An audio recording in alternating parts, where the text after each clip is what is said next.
కృష్ణా జిల్లా పెడన నియోజకవర్గం బంటుమిల్లి మండలం ఆముదాలపల్లి గ్రామంలో పెడన టీడీపీ ఇన్ఛార్జ్ కాగిత కృష్ణప్రసాద్ ఆధ్వర్యంలో టీడీపీ శ్రేణులు ఇదేం కర్మరా బాబు కార్యక్రమాన్ని ప్రారంభించారు.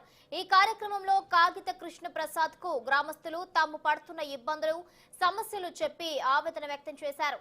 ఈ కార్యక్రమంలో మండల టీడీపీ అధ్యక్షులు కూనపరెడ్డి వీరబాబు, మాజీ BC corporation director Bolla Venkanna తదితరులు పాల్గొన్నారు.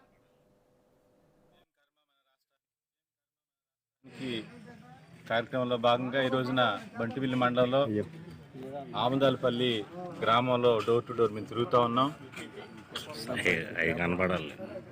పూర్తిగా అవాస్తవాలు, మోసపూర్తి మాటలతోటి అధికారంలోకి వచ్చినటువంటి ఈ వైసీపీ ప్రభుత్వం ప్రజలందరినీ కూడా మోసం చేస్తూ అబద్ధపు మాటలు చెప్పి ప్రజలందరూ కూడా ఇబ్బందికి గురయ్యే విధంగా ఈ రోజున రాష్ట్రంలో పాలన చేస్తూ ఉంది.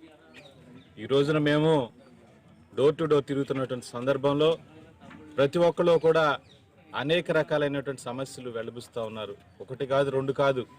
ముఖ్యంగా చెప్పుకోవాలంటే రైతులు, మనం వ్యవసాయం ఏదైతే ఉందో రైతులందరూ కూడా ఈ రోజున గిట్టుబాటు ధర లేక తేమ శాతం ఇంత ఉంటేనే కొంటాం, లేకపోతే తిరిగి మీ ఇంట్లో తీసుకెళ్ళిపోండి నేను తిప్పి పంపించేయటం, డబ్బులేమో ఇంతవరకు కొంతమంది రైతులకి పాత బకాయిలు ఇంకా పెండింగ్ ఉండిపోవటం, ఈ డబ్బులైనా త్వరగా ఇస్తాడో లేదన్నటువంటి అనుమానంతో రైతులందరూ కూడా చాలా బాధపడుతూ ఉన్నారు ఈ రోజున.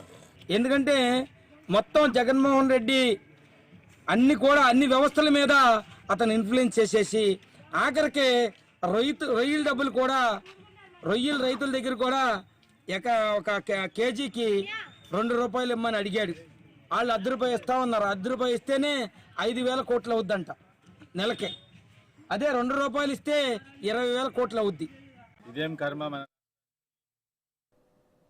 ఇవి bulletin updates. Keep watching 6 TV. సామాన్యుడి ఆరోపణ.